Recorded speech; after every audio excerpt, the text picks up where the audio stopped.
Well, guys, another day and another forum post by Behavior.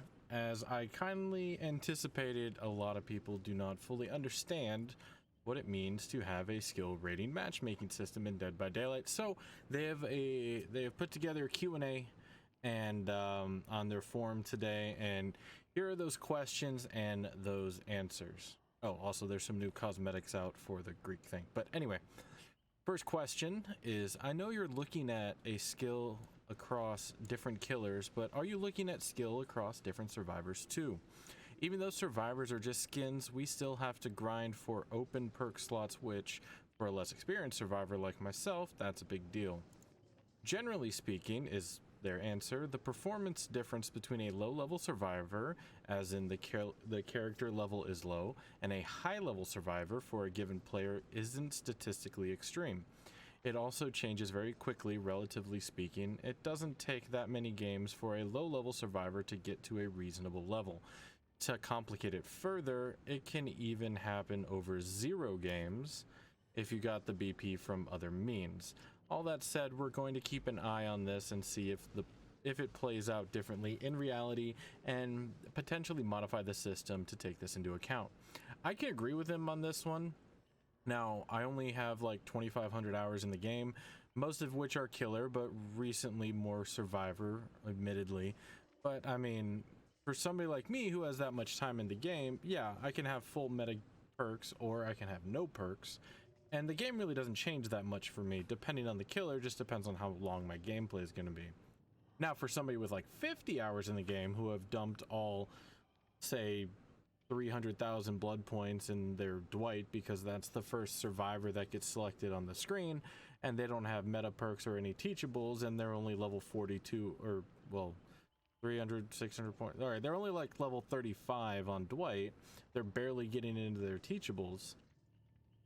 That can be a big difference, which I agree that I think survivors, not only should they be locked in place like the killers are when they're selected, but I think you could have them have their own MMR, because technically speaking, one person could dump all their points in Meg and then have no points dumped into the other survivors. Yeah, it's kind of the same gameplay, but at the same time, now you're, 3,000 hour or whatever, completely perked out Meg has an MMR of, let's say, 4,000 or whatever their point-based system is. And now they're going over to David, two very audibly different characters. They move slightly differently, it feels like, at least. But now your David has only his 3 perks. So, I mean, I can see it. I really can. But we'll see how it goes. Nothing's ever out of the woods with Behavior, as they've made so clear.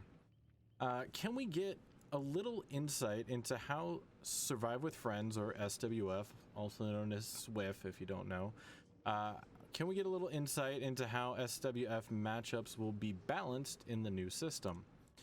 Currently, SWIF groups will calculate an average rating of the players in the group, and then the matchmaking system will attempt to find an opponent based off that average. We will be monitoring this and the results it gives in the real world, and may tweak the formula to produce better results if we identify any problems. So basically what that means is, if you have a Survive with Friends group of 4, 2 of which have 3,000 hours in the game and their MMRs, let's say 5,000, and then you have 2 newbies, rank 20, whose MMR is, say, 2,000, you're going to get 12,000 point base divided by 4, and it's going to be about 3,000. So let's say on average they're going to fight rank 12 killers. It's still going to be devastating. However, those rank 20s are going to have a much higher MMR stat increase, in theory. Now, I haven't seen their calculations, and so far Behavior has been very specific as to not give that information out. So as certain people can't, let's say, cheese the system to get a better MMR for either lower or higher killers, or killers getting lower or higher survivors. That's just my theory. Anyway, let me know what you guys think in the comments down below, or let us know on Twitch and Discord. How is it going to be fair to those that are new as survivors? I feel bad for them. Don't. We're specifically monitoring the experience of new players to ensure the system doesn't immediately throw them games where they are hopelessly outmatched, and we have a few techniques that we're implementing already to help with this. Lots of technical / mathematical details, but the basic effect will be that the new players tend to get matched at a lower skill rating while they're still new, which is good. I like that. So even though their MMR might be, let's say, 2000, they're considered, let's say, a 1500 MMR. Next topic. So after reading this post, why aren't the current ranks not weighted in the starting skills rating for the player base? Well, that's because the ranks don't matter. We've already been running the skill rating calculation in the background for several months in order to collect data and to validate some elements of our approach. One who has been playing regularly in that time will already have a loosely calibrated skill rating to start with, which will be refined with each game they play now that the system is live. So here's a big issue. So we're going killer base now. Let's say somebody over the last couple months has been playing the new killers, aka Deathslinger and Pyramid Head. However, they haven't played, let's say, Spirit in quite some time because of the new killers. Well, they haven't been playing Spirit, and so the Spirit's MMR is ranked, let's say, 2000, whereas their Deathslinger and their Pyramid Head is upwards in the 3400s. So now their Spirit is going to go against rank 18s or people who are also about the 2000 MMR, and they're going to get destroyed. So what I'm trying to say, people, is this is a new MMR system that they have had in the background, and you haven't noticed it for months because it's been on kind of invisible. It's calculating, but it's not doing anything. And then yesterday, they flipped the switch on for the MMR, and then bam, all your MMRs are now currently active. You need to give it time for it to calibrate. You need to give it the killers time to play all the killers so they're in the proper MMR, or they at least have some MMR. And you need the new players, the new survivors and long-time survivors to be calibrated correctly as well. So even though the killer's a Spirit main who hasn't played Spirit in 6 months, eventually when they pick Spirit back up, their MMR is going to skyrocket, and then they'll be placed into the proper MMR slot. You just guys give it some time.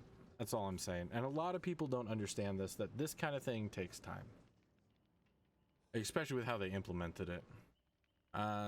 So is it taken into consideration if players have returned from the game after a long hiatus? Some examples are some people returning after a year or even 2. Without getting into extreme mathematical details, yes, the system does take how long it has been since you last played into an account with the rating system. That says how long it's been played into an account, not how long you've played the killer. At least that's what they're saying here, or survivor. Why are ranks so mismatched now? I'm pretty sure I just explained it, but their answer is the matchmaking news post we made went into detail about this, but to summarize, ranks are mostly a measure of how much you play in a given month. It doesn't have a very good correlation with game skill. Skill rating is completely driven by how skilled you are at the game, so there will be some divergence between the two. The rank system will be getting updated soon, TM, to reflect this difference. Why are we keeping the skill rating hidden? I think I went over this too. For every player who gets really excited at the prospect of seeing their skill rating, there is another player who dreads it. For now, to encourage everyone to play the game the best they can, we are keeping the skill rating hidden. We have plans to expose it somewhat in the future, but nothing to announce at this time. So there might be a globally tracked MMR, just not doing it right now. What will it mean to ranks in the tally screen? Right now, the emblem system / rank system is being left as is. We wanted to get the skill rating system out and in players' hands as quickly as possible. The rank system will be getting updated soon. TM. I think they threw this out quickly because they're trying to work on the graphic update as well as Chapter 17, and they figured this was already in place. Why not flip the switch? So that's my thoughts. Is the rating started counting now or already set from past performance? I think we answered this. Ratings are initially based on your performance over the past few months while the system has been collecting data in the background. Kind of figured. What are the factors that affect the ratings? Ratings change based on how you perform in a match while taking your opponent's rating into account. If you outplay an opponent who has a much higher rating than yours, then your rating will be adjusted quite a bit. If you outplay an opponent who had a lower rating than yours, then the adjustment is quite small, as most MMR-based systems are.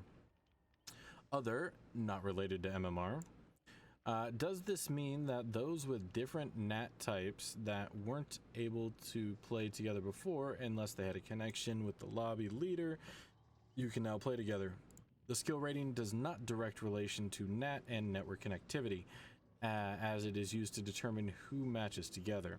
As long as your NAT type allows you to connect to the dedicated server, you should be fine to play with anyone else, parentheses, who can also connect to the dedicated server, of course, and parentheses. Since we are now using servers instead of P2P, NAT incapabilities are less of an issue. So, people are confused, notably so. Numbers are hard. Basically, TLDR, they got a new MMR. It's going to look pretty jank until enough time passes where everybody can play the killers and survivors can get into the swing of things. If you're playing a Swift, it's going to calculate an average. No, you're not going to be able to see the numbers just yet. Yes, ranks still matter, but only because they're probably going to give some reward-based system out in the future. So I'm going to keep trying to keep you guys up to date on all things Behavior and Dead by Daylight that I see fit to put on here. Hope you guys enjoyed it. If you want to ask any questions, like I said, leave some comments down below. Catch us live at Parklis. If you liked what you saw here, give a like. If you want to see more, go ahead, hit subscribe. You know how YouTube works, guys. But until next time, peace out, guys, and stay safe out there in the fog.